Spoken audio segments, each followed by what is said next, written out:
some questions for the school, which will be a little confusing now, and we're using the questions that we had for our last session and adding to them. So if you have any questions about things that are on here that we haven't addressed, let us know. And then on the back are red flags. So things that you might, questions you might have about a struggling reader, or if you're concerned about your reader.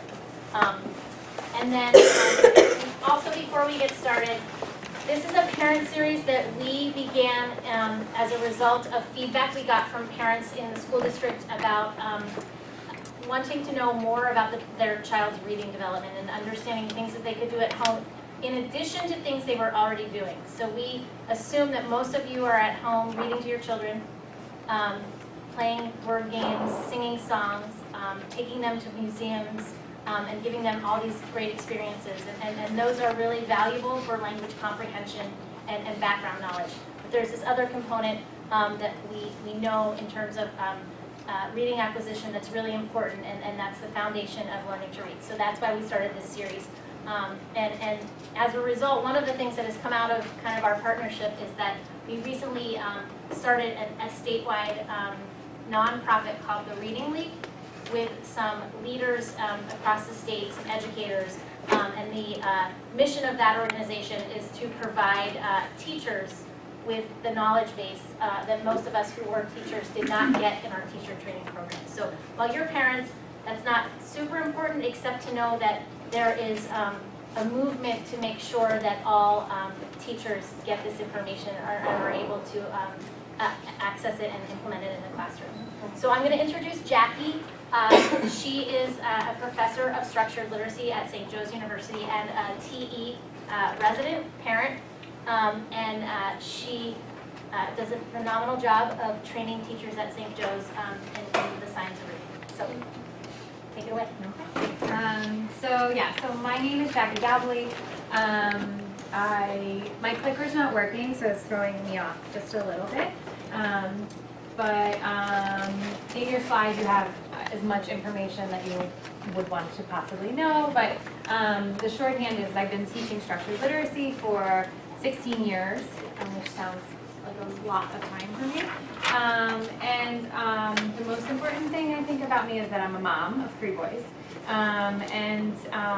While I've been teaching at St. Joe's and structured literacy, this has always been my passion, but my middle son was diagnosed with dyslexia. And this has really sort of ignited the passion in me, looking at the struggles that I had with the knowledge that I have and trying to get him what he needs. But I also know from my knowledge of structured literacy that this goes beyond individuals that are diagnosed with dyslexia, and this is what all good readers need to have in the classroom. So regardless of what they are, what they're diagnosed with or not, all students need this. As a good teacher, I like to put my objectives up for the board, which is a lot. But our main goal is to support families in understanding phonological and phonemic awareness, and we're going to talk about what those 2 terms are, and then how you guys can support the development of these skills at home. So under that, to understand that sounds is a foundational skill in learning how to read, and to be able to distinguish these terms that look really similar. And I will tell you right now, my conservative estimate of teachers that can distinguish between these terms is very low. 20% maybe per se. So there's a lot of confusion about what these terms are. And it can be confusing in the literature as well, but we'll discuss that. And then to learn how phonological and phonemic awareness can be developed at home, and to identify activities and assessments in the classroom that will tap into that. So I always like to start off with the simple view of reading. Okay, so reading is a really complex skill that we'll kind of dig into. If you were here for our, the first part of our, this is a 4-part series, so our first part of our session went into all the processing systems of the brain that contributed to reading, but this breaks it down really nicely. And I'm noticing that my symbol's wrong. But It's a multiplication. it should be a multiplication symbol, so just look at it sideways. So this is printed word times language comprehension equals reading comprehension. So the reason why this symbol right here is so important is because of that multiplication property. When we have 0 on one side, we have 0 at the end result. Okay, so if we don't have printed word recognition, we will not have reading comprehension, even if we have good language comprehension. If we don't have language comprehension, but we have good printed word and decoding abilities, we're not going to have reading comprehension. We need both of those things working together. So a lot of what we know about right now comes from a lot of sophisticated cognitive tests, as well as functional MRIs. So I hope you guys have not had to experience this yourself, but this is what it looks like when you're going into an MRI, and it's taking pictures of your brain. And from that, in a functional MRI, they're engaged in a task. So when they're going into the machine, they're looking up at a screen that has a task that they are asked to do. So when we look at functional MRIs, we understand what parts of the brain are being activated and when, actually, with additional tests that we have. And there's 4 main processing systems that we have that when the brain is presented with a reading task. So the first thing that activates is the orthographic processor in the brain. And so if you were here with us last time, this processing system really kind of came from an evolutionarily old brain structure that was really responsible for pattern recognition. So you can sort of picture, early humans being able to identify footprints or berries, what was safe to eat, what was not safe to eat. So the orthographic processor is going to be responsible for interpreting those visual symbols. That's the first thing that fires. Really soon after that, the phonological system fires. And that's the process we're going to focus on today. Okay. And the main thing I really want to take, want you to take. Can you go back? Sorry. The main thing I want you to remember about the phonological processing system, it has to do with sounds. It is all about hearing. It has nothing to do with letters. Okay. It is all about sound. So after that phonological processor fires, both of these processing systems send that information over into an area of the brain that we call the angular gyrus. Okay, so why that's important for you to know is that 2 different parts of the brain are having to almost simultaneously process information and send that information to a different part of the brain to really be properly processed. So you can start to see where the difficulties in reading start to come. Finally, we have this language comprehension, which includes vocabulary as well as activating your background knowledge and context over here. So all 4 of those processing systems have to work together. And that maps onto what we call the 4-part processing model. So all of these things are critical for reading, for proficient and successful reading to develop. All of these arrows go in 2 directions.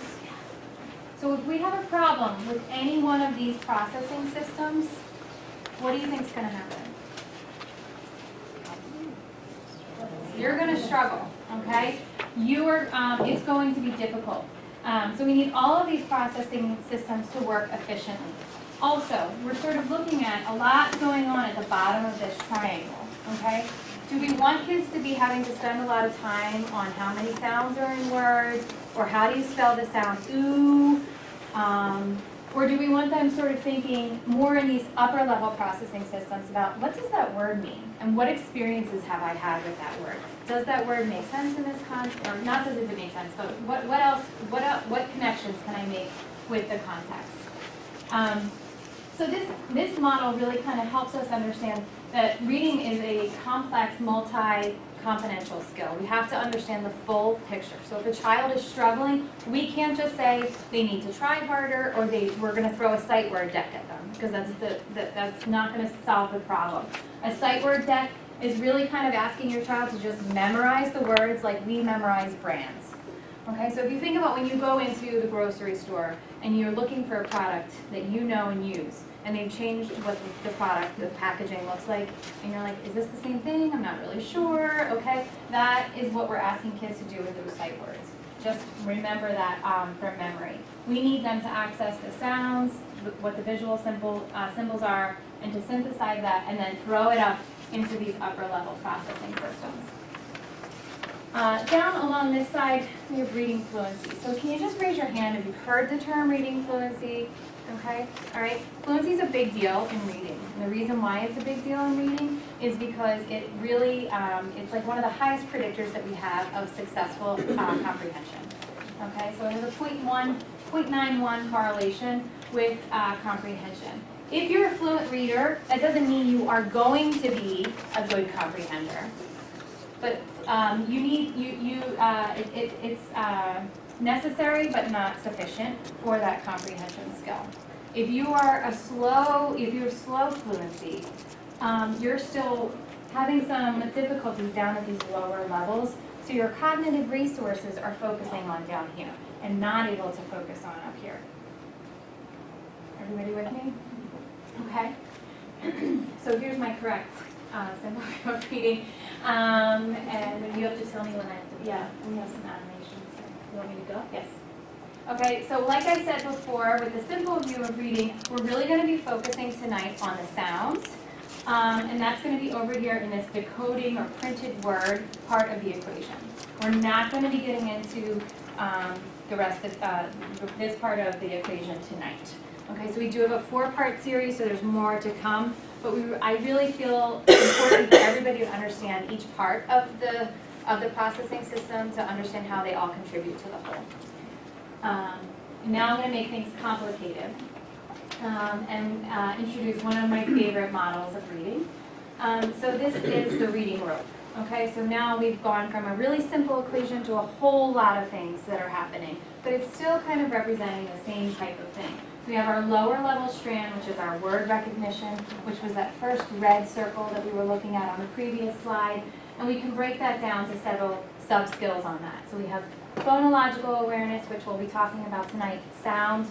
We have decoding, so matching that orthographic pattern recognition processing system. We're going to map the sounds onto what are the letters and letter patterns that we need to know. And then we have this sight word recognition of familiar words. That's a really complicated, thorny subject that we're going to talk about in our next session. So I don't want the takeaway ever to be, let's practice our sight words. And then we have this language comprehension strand, this upper level strand, similar to our 4-part processing system. Those are our apex skills, our higher level skills. We have literacy knowledge, verbal reasoning, language structures, vocabulary, and background knowledge. All of those contribute to a tightrope, okay? If any one of these strands is frayed, it weakens the strength of the rope. So we're kind of continuing to understand how so many things are contributing to the reading process. So what I would like for you to do, if you can each reach under your chair, you have 2 bags. This sort of skinnier bag is a bag of Wiki sticks. And I'd like for you to make a model of the reading rope for you to take home tonight. So you can go back on the slide.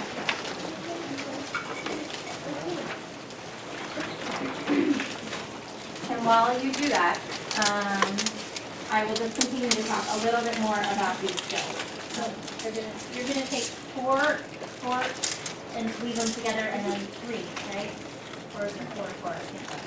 There's 5 and 3. Okay. So everybody should have 8 total reading circles. Is that right?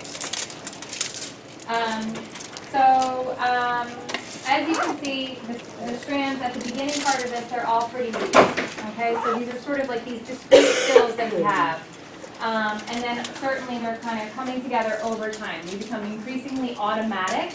Okay, and that's going to be one of the key takeaways that we have for tonight. We need these skills to be automatic. If they're automatic, we don't have to spend precious brain resources up here, down here when we want them to be focused on up here. With these upper level strands, we have these strategies that we want to see increasing, and then at the end of that, we have a really nice, strong row, fluent execution and coordination of word recognition and text comprehension. That is always our end goal. Okay? Yes. Okay, now, some of you are probably saying, okay, like we're here to talk about phonological awareness, but what does that mean? Okay, so we're going to take some time to understand phonological awareness, phonemic awareness, and phonics. One of the tough things about English is this similarity of all these PH words, okay? It comes from the root of sound. So all of these have this relationship to sounds, and we're going to dissect what that might mean.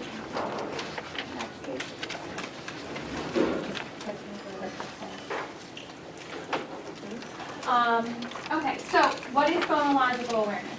It is the global awareness of sound structures, of speech, and the ability to manipulate those structures.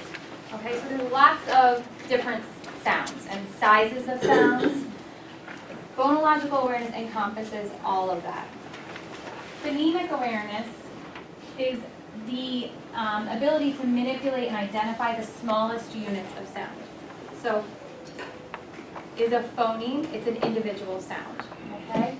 If I said manipulate, that is syllables, so that's a bigger level, bigger size sound unit, so that's a phonological process. Both of these are important. We're going to talk about the progression and how these develop. Oh, sorry, can you go back up here? But phonemic awareness is really what we need to get to. They have to have really easily, efficient, rapid phonemic awareness to identify and manipulate those sound units, okay? And I don't think this is focused on nearly enough. Certainly teacher education across the country, a lot of teacher education programs don't focus on this, and certainly in our classrooms. So one of my favorite sort of cheeky ways to think about phonemic awareness is that you can do it in the dark. Jamie was at a session where she heard you can do it on the phone. You don't need anything visual for phonemic or phonological awareness. It is all on sound. Okay.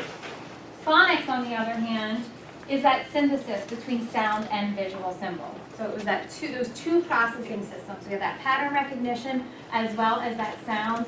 They're coming together with the letters. Okay? So knowing that B says B or C says K. Okay? That's that phonic skill, mapping the sound onto what is this symbol with a straight line and two bumps on the side.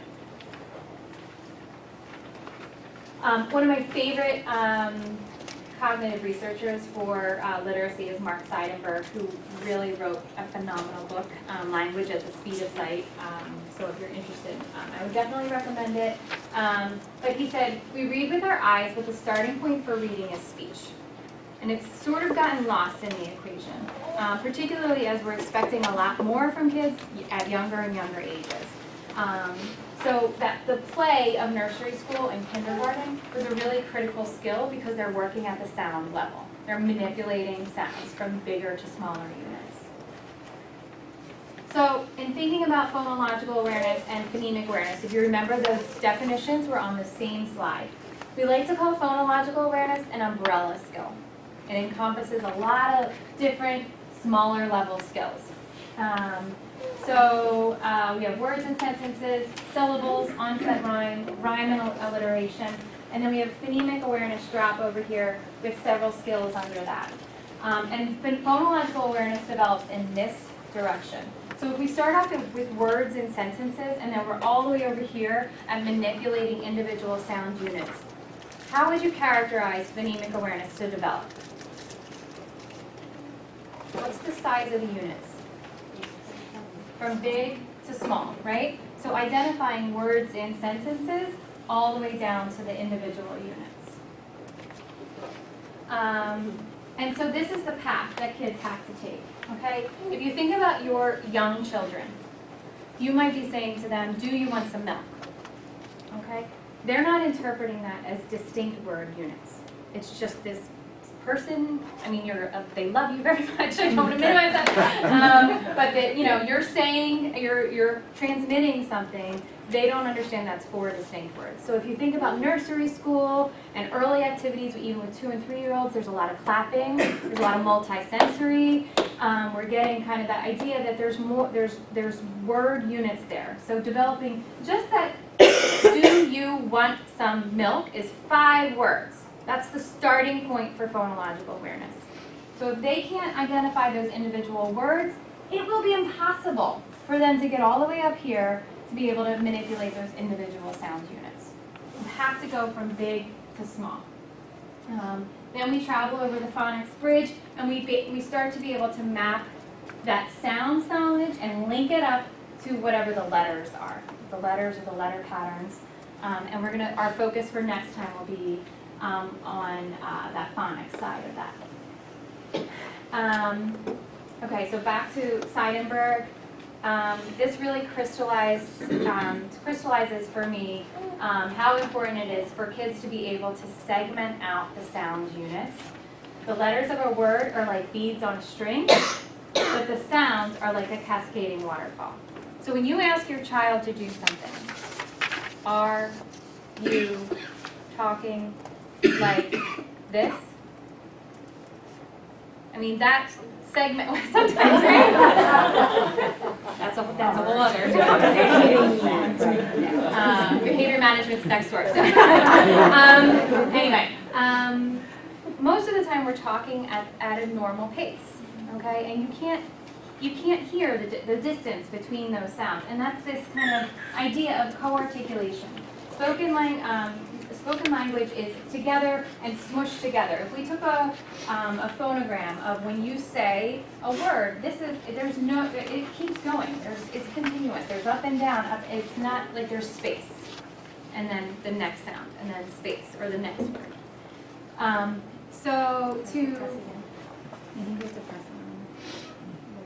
Yeah, click on this. So hold on. Aprender o código alfabético é como adquirir So what I want you guys to do, and you already had a preview, hopefully, does anyone here speak Portuguese? Oh, well, you have to be quiet. This is by yourself. So I want you to listen to this, and I want you to be able to tell me how many words are in this sentence. Is it up high?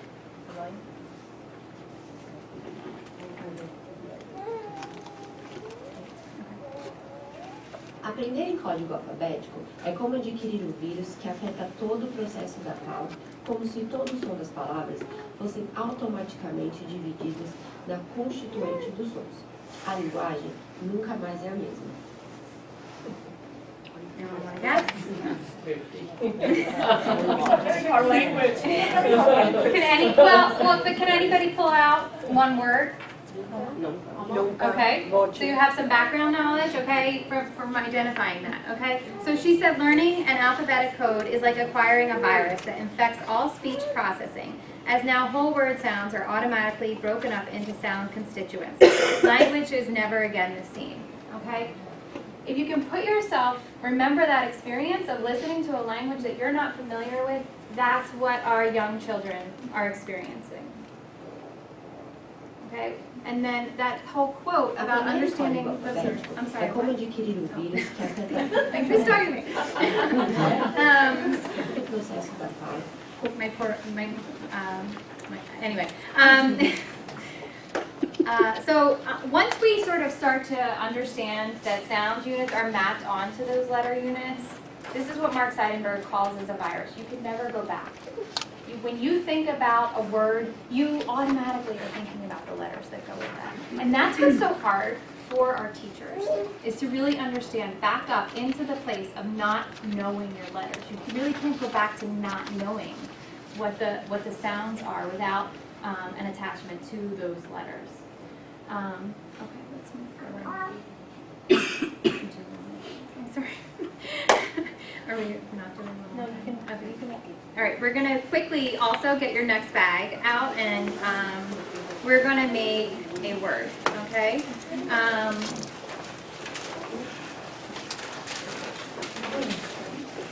Alright, so the theme of the night is what? Good, which means what? Sounds. Okay? I want you to make, I want you to figure out how many sounds or phonemes are in the word sound. So we have s, ow, n, d. Okay? I want you to put 4 beads on your string, make a knot at the end, okay? And that's going to be your sound representation. Who can tell me how many letters are in the word sound?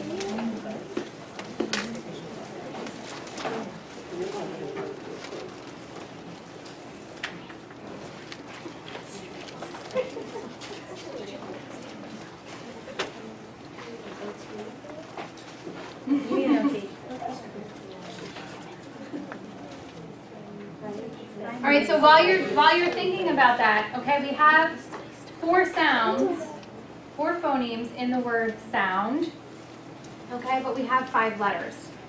Okay, so that's that other side of the equation. They have to be able to understand there's 4 sounds. So to give you a really clear example of this, my son is working on his spelling words, and if there is what we call a blend, those consonant sounds pushing together at the end like sound, the N just drops out. So he would just have a D there. He doesn't hear that sound because he's not at that level of being able to map every individual word. So rather than just sort of hope they're going to get there, we can explicitly teach this, and that's what we're going to talk about, okay? So just understanding that progression of phonological and phonemic awareness, okay, so remembering that phonemic awareness is part of phonological awareness, it's just that really specific and really, really important part. We start with words, okay, so thinking about in nursery school, the kids are sitting around a circle and they're clapping for every word that they sing. Syllables, understanding, clapping out the name, the chunks in their name, rhyming, okay? I think many of us are probably working on rhyming. It's an important skill. It's not going to get you all the way to here. It's easy for us to focus on that. And that's what all my new teachers, that's what they want to focus on. If I say, let's focus on phonological and phonemic awareness, this is what they want to focus on. We have to get all the way up here. Okay, and it takes time. So we have to focus on that. Then we have alliteration. Okay, so understanding what's the first sounds in words, and getting kids to both identify when the sounds are the same and also be able to generate a sound that matches. We have onset rhyme, which onset and rhyme is just the first chunk before the vowel sound and then the vowel sound in the rest of the word. So in cat, it would be at. So being able to start to segment that word up into smaller and smaller chunks. Then being able to identify what's the beginning of the last sound in cat. K is the first sound, t is the last sound. Blending those sounds together and then ultimately being able to say, if I say cat, say cat. Cat. Okay, now change the a to ah. What do we get? Okay, good job. Okay, so you guys are all the way up in this advanced phonemic awareness. You didn't even know it, which is an important aspect of what we're going to talk about. But phonemic awareness is really one of these critical skills that we have to develop. Kids who are struggling with reading and spelling do poorly on measures of phonemic awareness. And I will tell you, they are not measuring, in most schools they are not measuring phonemic awareness. They're going into kindergarten and they're working on letters. And they're working on sight words. Okay, they're not working at the sound level. The best predictor of reading success or failure in beginning readers is phoneme segmentation, so breaking sounds apart and blending them back together along with the letter naming. Letter naming is important. It's very predictive of later reading success, but there's so much more to that. And most of the minutes spent in the classroom are being focused on letter naming and sight word. If we can train our students in phonemic awareness, it improves all students' ability to understand the alphabetic principle. So I have one child who is gifted, who had no problem with reading. He will still benefit from this phonemic awareness training. It's not holding him back, because we're all having to go through the same processes to learn how to read. Okay, next one. Okay, so now we're going to talk about how we as parents can help develop phonemic awareness. Can you put Kate, a couple of things? So when we think about what has traditionally fallen on parents to kind of be the supporters for reading development at home, most of this is what we're doing, okay? It's read to your child, sing to your child, rhyme with your child, read with your child, take your child to museums, include them in conversations. We're doing a lot. we're really doing a lot. Work with them on their sight word decks, right? So do these seem like familiar activities for everybody? Okay? And I don't, I hate to throw more on you, but I am. Because I would guess that you're here tonight because you want to know how to help your child in a more concrete, way that has, we know that parents who do these activities have, the impact is 2 times better than when you're reading to your child. Reading to your child is so important. I don't want the takeaway to be that that's not important, but if you can work on these specific other elements, then you'll yield 2 times better results. Am I doing this right? Yeah, just keep going. Okay, so we're focusing on phonological awareness tonight. Okay. All right. Does anyone have any questions? I'll just stop here before we go. Yes. Out of curiosity, so is this a more recent, I mean, I have teachers traditionally, like when I was growing up, I don't remember memorizing sight words. Is it like is it something that like I missed, or? I think there's a lot of pressure for kids to Current. perform and schools to perform Yeah. as well. And I think the reading curriculum has sunk lower and lower into the grade levels. I was just curious if it was like, back in the 70s and 80s, they did do, more than just letters. I Well, if you think about your own going around the curriculum. room with sound cards and, Yeah. I I think a lot of it was done in nursery school and continuing into kindergarten. And then they started mapping on probably, if you're in the 70s, probably phonics still. And that's where,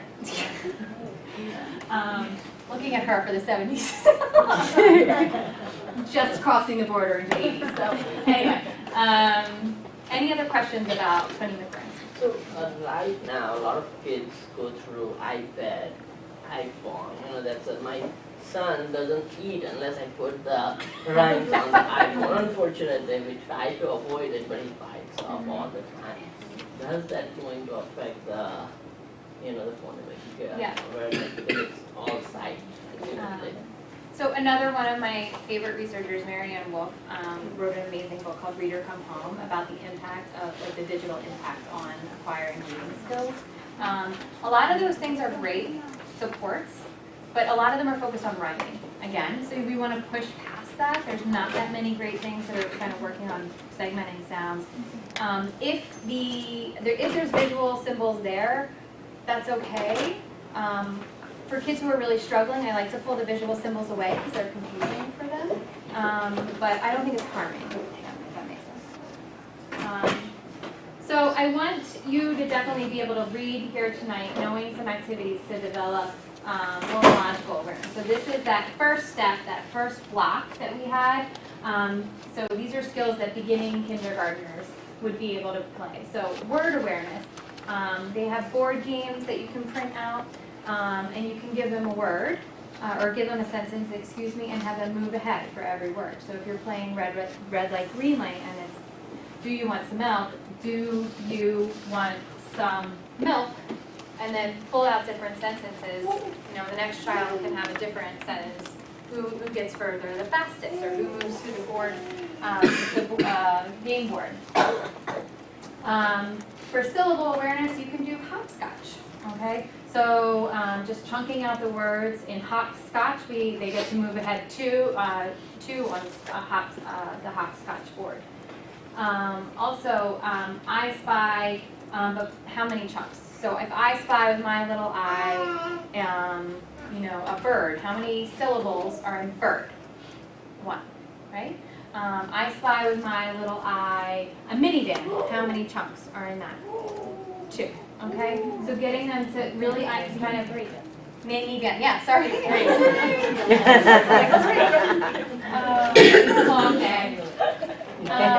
Also tossing balls, okay? The more multi-sensory you can get, the better, but I want to be conscious when I'm doing these activities with my kids. As Kate kind of mentioned at the beginning, I'm often in my car. They're captive audience in my car. They can't escape, but they do like it. Also, we have for rhyming words all over me. So that's on your on-the-go example. So kind of identifying a part of the body and then coming up with as many words as you can to rhyme with that word. First sound or alliteration, that sort of develops at the end of kindergarten. So I spy with my little eye, but can you find something that begins with the first sound in house? Okay, so they're having to identify what's the first sound and then coming up with something else that begins there. Segmenting sounds. So starting with words that have two sounds in it and then moving to larger groups. So we're always kind of being intentional about moving from easier to harder, simpler to more complex. That way we structure it for them. There's no place to kind of get tripped up because we've kind of figured out where they sort of are.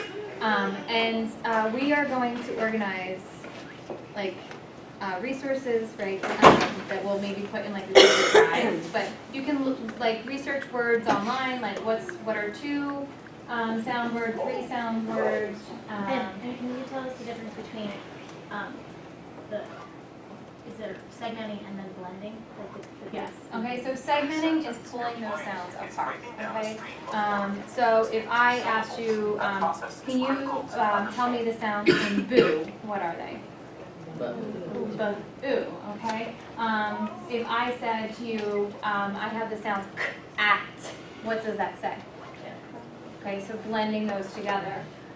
So we know they have to get further with the blending, the segmenting, and then even beyond that, that manipulating. So we have the word cat, say cat, change it to the ah, and we have cot. Deleting for advanced phonemic awareness, this is where we have to get kids to. So I think it's like a little shocking for people to know. We still need to spend some time during the day intentionally working on sounds, working on getting up into that higher echelons of the phonemic awareness in second grade. So every child in second grade should have at least 10 minutes of direct phonemic awareness instruction. Can you give an example of each one of those? Mm-hmm. One of these? Yeah, deleting, reversing, and then substitution. Okay. So if you're deleting a sound, so if I had the word sleep, say the word sleep. Now say sleep, but don't say s. Okay? So you're taking out one of the, it's easier if you start with the first sound, than if you go to the last sound, and then you can work on those middle sounds. Reversing sounds in Pig Latin, or if you speak in Pig Latin, like I remember doing this as a kid. Honestly, I always had trouble with it because I probably needed more explicit phonemic awareness development at that point in time. So if you say, like Latin would be atin, so we're taking out one sound, moving it to the end, and adding a different sound. It's a really sophisticated level of sound awareness that people are able to do. And then in substitution, similar to what I said, I'm trying to think of a different example. Say sleep, like take out the line, put it in the Okay, so say the word sleep. Sleep. Now say sleep, but change the ul to k. Okay, good. All right. So you don't have to have a list of things in front of you. You can kind of come up with different words. But I have lists of words as well, just to cover your bases. I just have a quick question. Yeah. So, kind of a rookie's paying attention to like what kids are being assessed. So I have a kindergartner, so the third grader, and I didn't pay as much attention with my third grader as I am now with my kindergartner. It seems to me that some of those advanced skills, she's already been being assessed like from day one of kindergarten. Is that true? Is that, are they teaching that? Like in kindergarten, are they just throwing it out there? Like, do you already know how to do this, even though you're in kindergarten? Because Yeah. is that a second grade skill, but we're testing them to see if they know how to do it in kindergarten? So if we start taking those measures early on, we can sort of predict out where that they're going to be at later grades. We know from research, when kids reach the age of 9, the brain becomes less plastic and it's really more difficult to remediate the brain. So if we put interventions in place after the age of 9, it takes up to 4 times longer to remediate for these kids. So the earlier that we can identify this, the better. So we have measures that test makers and statisticians have sort of identified. If you're really weak on this compared to a whole national sample of kids, this is a problem area. And we're going to talk about that at the end. Yeah, we have a Sorry. lot. But I think I can't remember the kindergarten. Gina, you might remember. It's letter naming fluency. So that's that thing that Jackie was talking about. Is really focused on. Okay. So sometimes kids are really strong in letter naming fluency because we've all done a lot of work at home and the teachers are focusing on it. And then, is it first sound fluency? First sound fluency. So those are the two things measured. So it's not phonemic segmentation, right? Is that what so really it is still the basic skills, and I have to say that in our community, sometimes, and we'll talk about this more, but even struggling readers can be a benchmark in those areas because those are things we all know to focus on just intuitively. And then we move on to every year, especially in the first 2 years, kindergarten and first grade, the benchmarks change and do go up to higher levels of skills. So I've given you guys a lot of homework, okay? But I also want to flip back into the classroom to know how much phonemic awareness should kids be doing in the classroom. Now, remember, I'm really focusing on that sound. What are they doing? Okay, so who should be getting phonemic awareness? When we think about the entire sample of population, 60 to 70% of children will develop phonemic awareness naturally without being taught. Others need to be directly taught, and some more so than others.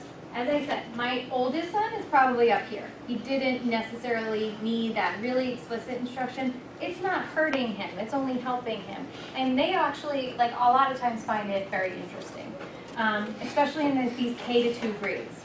That's what we're really kind of focusing in on here. If we don't teach it in K-2 across the board, we're not catching some of these kids that do need that explicit instruction. And then we might find out when they're 9 or 10 years old, when the interventions become less effective, then now they need intervention. And we're lucky if we catch them at 9 or 10. So, wait, go back one second, sorry. And then starting in kindergarten, all children should be receiving phonological awareness training. So I'm always asking my kids' teachers, what part of the day is focused on phonemic awareness? What activities are you doing to support this? What, tell me what that looks like. Okay, next. And she really does do that. I really do that. My children's teachers love me. So when do we do that? Basic phonological awareness skills can begin to be taught in pre-kindergarten, so we can work on rhyming, alliteration, and that first sound awareness and syllable segmentation. It should definitely begin in kindergarten. So phonological awareness continues to be able to develop with those early reading skills. So once they're able to identify what the first sound is, then they can start to map on those letter symbols. So it's not like we're going to wait till second grade to introduce the visual patterns. They're going to start to develop simultaneously. Dr. David Kilpatrick, who's done the majority of work in this area, says that children should arrive at first grade with phonological awareness that they need to efficiently acquire reading. Okay, so if they don't have those skills, they're going to already be struggling. And that all students should get direct phonological awareness training through second grade. Okay, so it's another takeaway. When should it happen? It needs to happen for about 10 minutes a day. At least once, not more than twice, in 10-minute intervals, okay? It's not long and boring. It can be quick, it can be fun. We just did a bunch of multi-sensory activities, but it needs to happen every single day. I like to tell my pre-service teachers and graduate school teachers, the waiting times are like great ways to reinforce these skills. So when we're waiting for the next class to come out of gym class, or when my kids are waiting for their other brother to kind of get off the soccer field, this is when I can develop that. Next. And this is what I sort of alluded to earlier. When you guys are thinking about sounds in words, you're not having to spend your brain resources on that.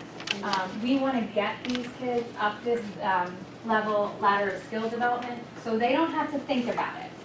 They're going to be unconsciously automatic. It's just going to come. And then they can focus on these increasingly more complex skills.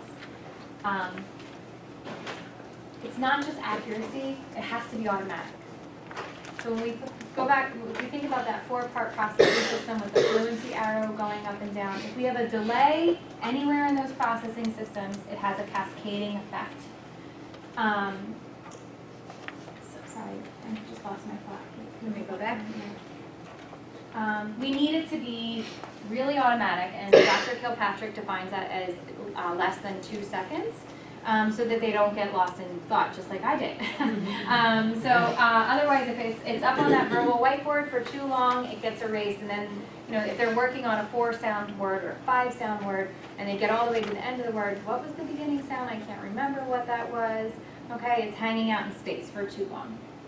Do I need to press something? Yes. So as I sort of mentioned, when we get these kind of first start on this path to reading, we start at phonological awareness develops from big units to small units, and then we can sort of start sailing up and kind of understanding how they map onto the individual graphics. As we continue to go up, we're going to keep making the connection across the river to that visual pattern side of things as we get our rope to be really tight by the end of crossing down, up and down both paths. So just to reinforce this, those early phonological awareness skills enables your child to be able to learn letter names and to be able to learn letter sounds. So that's what that enables. At the basic phonemic awareness, they can start identifying multiple letter units to work with the individual sounds and putting all those pieces together so that they can sound out words. It's not till we get all the way down here to those advanced skills that they can really start achieving what we call orthographic mapping. So what we said earlier, if you think about the word sound, is represented by the S, OU is represented, ow is represented by the OU, N is represented by the N, and D is represented by the D, and it comes together and it's sort of synthesized as a unit. You don't have to think about it. So it's almost like you memorize the word, but you didn't. When you, as adult learners, go into a functional MRI machine, all four processing systems that we discussed earlier, they're still firing. You just don't have to think about it because you are at that unconscious, automatic level at that skill development ladder. Does that make sense to everybody? What should they be doing in the classroom for developing phonemic awareness? These are 2 options that I really like. So the Hegarty phonemic awareness curriculum, and then Dr. Kilpatrick's Equipped for Reading Success. So this is my well-worn book. This can be purchased. I do not work for him or receive any funds for him, but I cannot recommend this book. We get calls from people sometimes from across the state, and I have a mom in Pittsburgh who has a struggling reader and is in a district where there are no supports. And she called me last spring, and I talked her through her evaluation as much as I could, and I said, it sounds like your child really needs some phonemic awareness, and if they're not going to get into school, I would recommend this book and these activities. I'm not an expert, but I just know there's something we can implement. So she called me on Monday or Friday, and she said, Kate, we're still struggling to get intervention, but the only area where he's growing is in phonemic awareness. So he's above benchmark because every day she does these 1-minute exercises that are super easy to implement. Her mom, she didn't read the whole book, I'm pretty sure. I haven't read the whole book. Jackie has. But it's, in terms of like having something easy to access and just be really available, I recommend it. It was one of those things where I was really happy to hear that. I'm not so happy about the other stuff, but it was refreshing to hear. So most of the book is activities. This whole chunk of the book is activities for like, script for you if you want to go over that later. And does it go from like hard to like? It goes from those- beginning, yeah. Easier to hardest.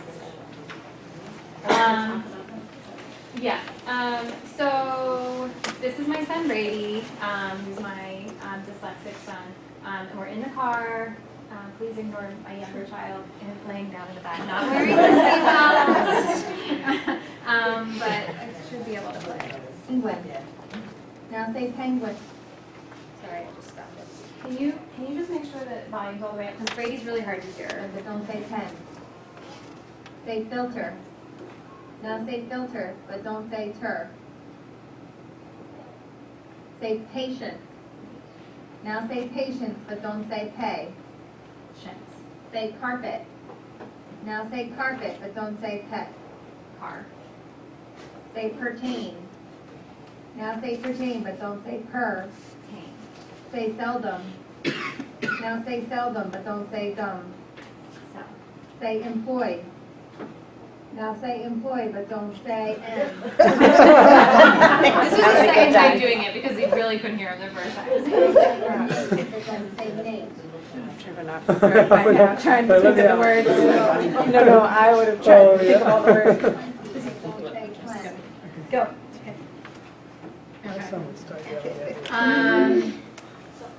In any case, in my experience, this has been like transformative for my son and transformative for my students.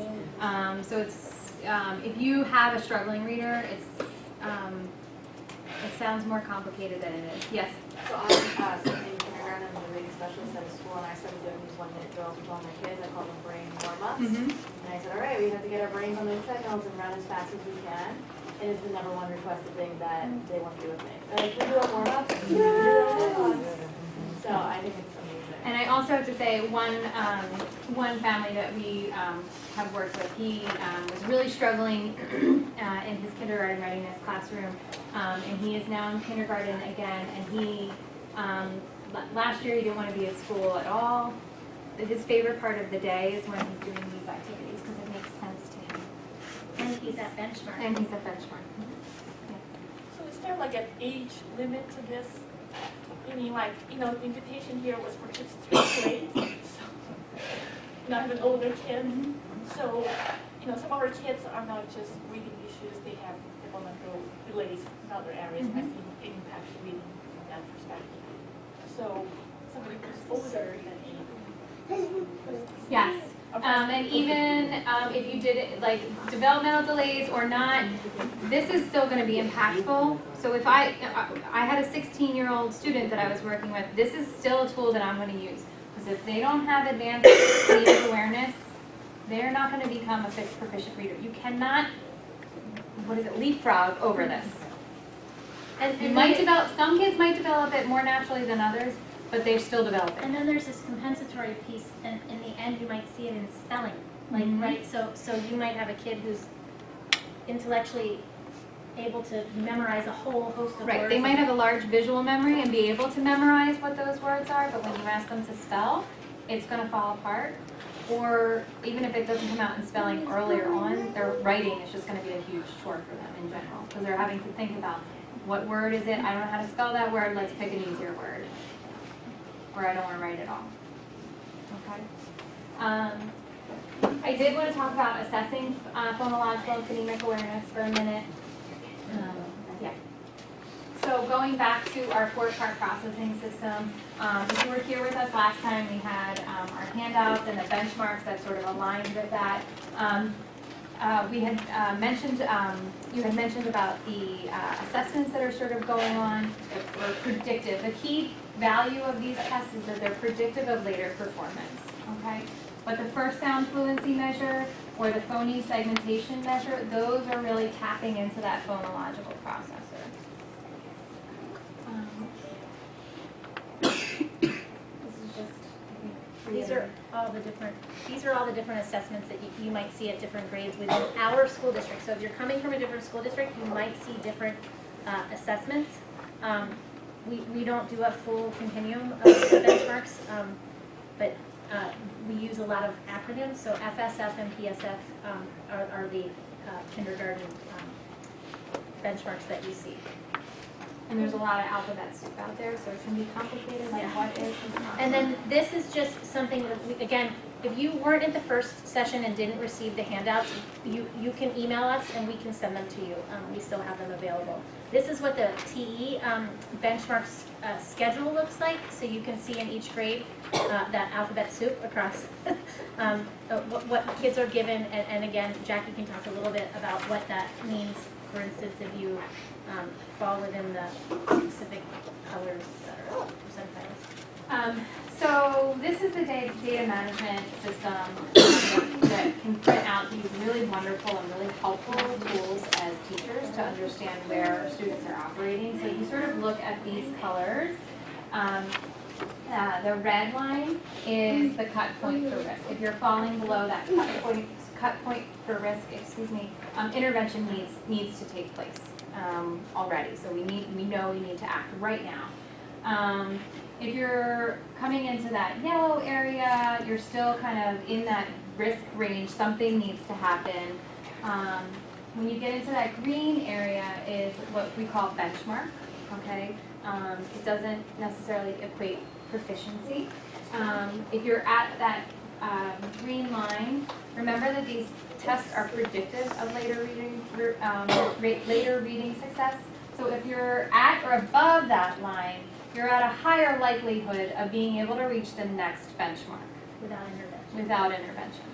Okay, but that doesn't mean that you're proficient, and we don't want to solely rely on just that measure.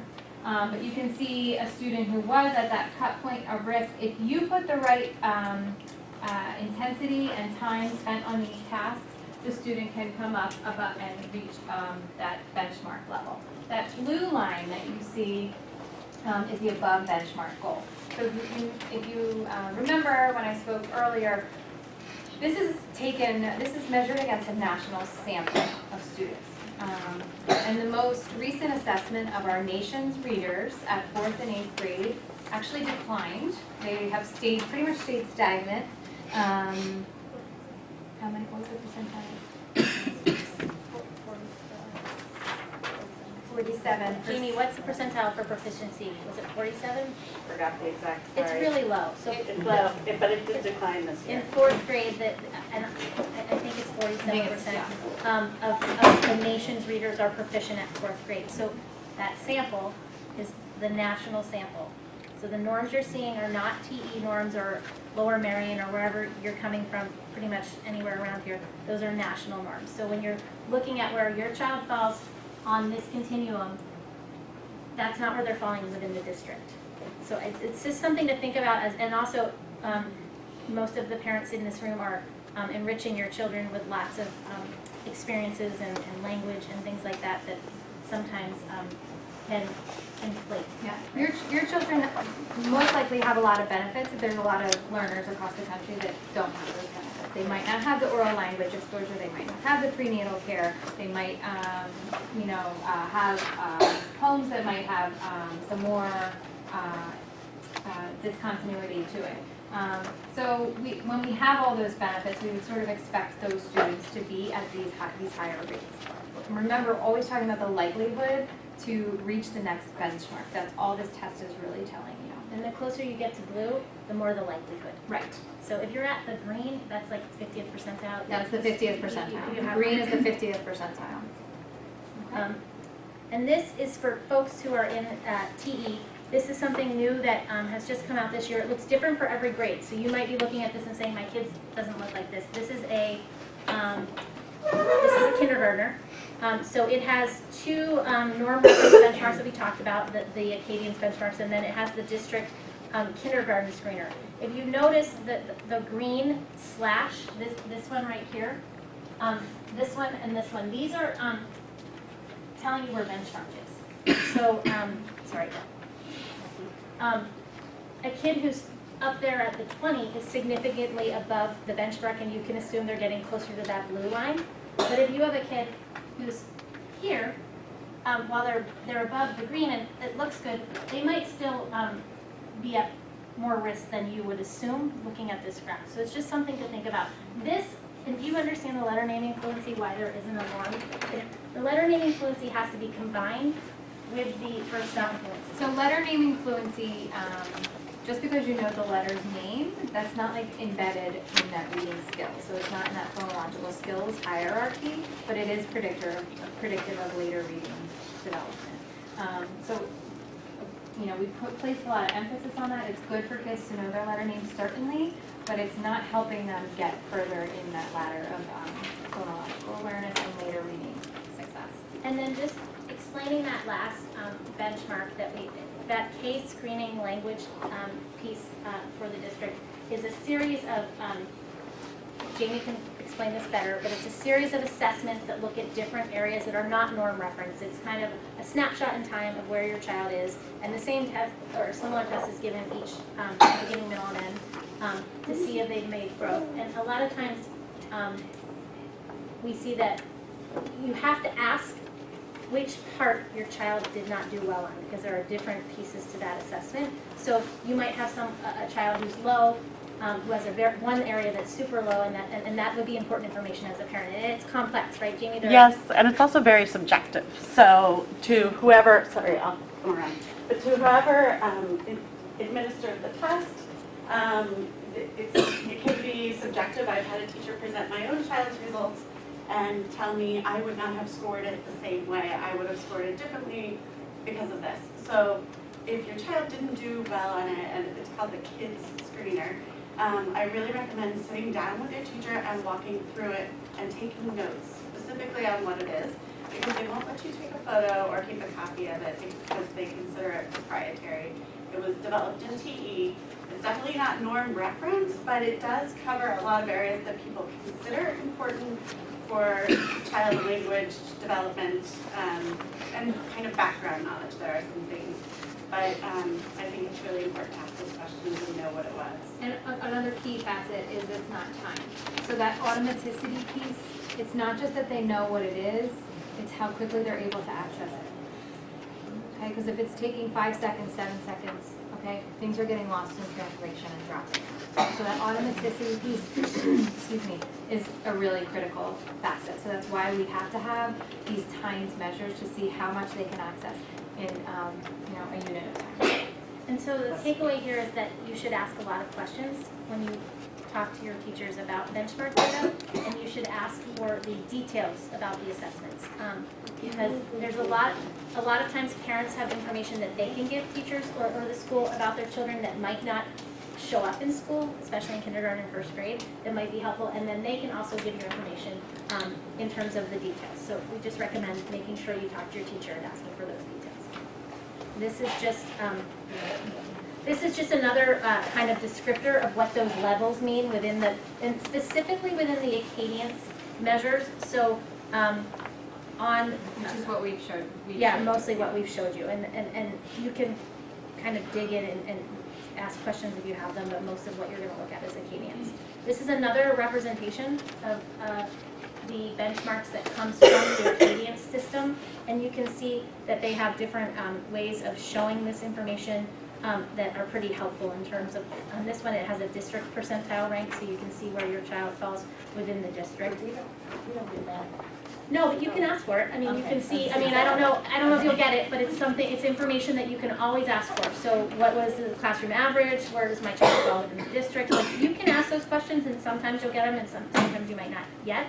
But the more parents who ask, the more probability there is of getting that. But this information down below, like this might be very pretty to look at and give you a kind of quick understanding of where things are, but understanding what the benchmark goal is, what the national percentile is, and what the local or the district percentile, that's going to be really helpful for really capturing where your child is compared to their same age peers in the school as well as at large. How close your child performed to the benchmark. Were they one word above or one word below, or were they far below that? Sometimes I think these graphs can, particularly the bar graphs, can kind of skew that a little bit.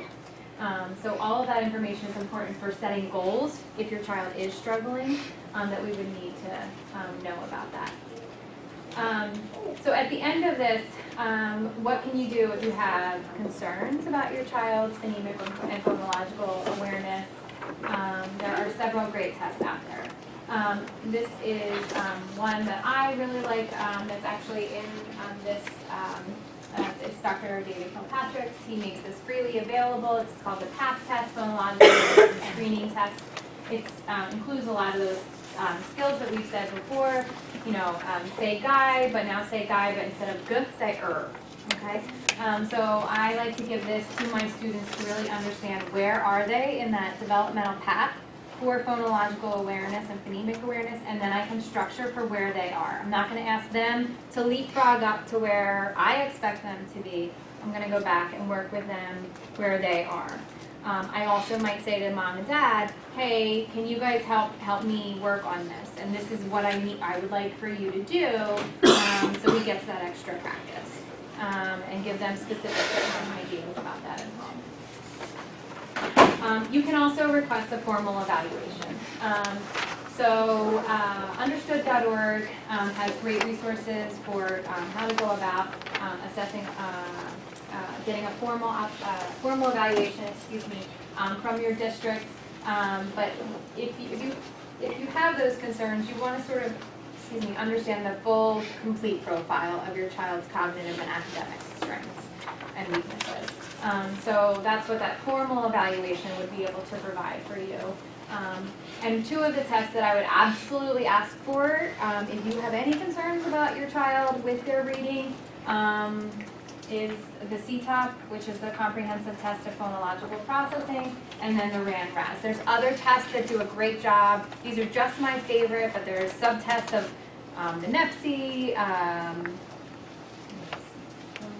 the Wyatt. There's a bunch of different things out there. These are the ones that I really like. I really like the RAND-RAS. There are some that don't replace them, right? Yes, there are some that don't replace them as well. These are my choice favorites. Marianne Wolf and Martha Denkla created the RAND-RAS.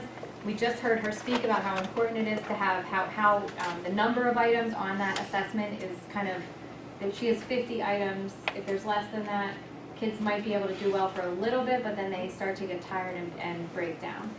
So these are just my favorites that I like to ask for my students that are struggling. And I have not seen the RAND-RAS in our district. Have you, Jamie? No, only private evaluations. Could you supplement the RAND-RAS into the CTOP, because there's a component of that in the CTOP as well? There is a component of that. I prefer to use the RAND-RAS because of the number of items that's on the RAND-RAS. For more data? Yeah, well, it has the 50 items, and I think the CTOPS is less than 50. It's 4 rows of, Because they can compensate enough sometimes through that, right? Yeah, so as And they Kate don't mentioned compare. earlier, we launched this national, or statewide, organization called Everyone Reads PA, and the Reading League, I'm so sorry, I'm so tired. The Reading League, but we went up to the conference there, and the keynote speaker was Marianne Wolf, who got up there and really kind of explained these intricacies. So it's probably more information that you need to get into, but just know that these are my favorites if your child is struggling. And you're allowed to request, like, it doesn't mean they have to do it, but like if you have suggestions, it's always worth asking. It's also good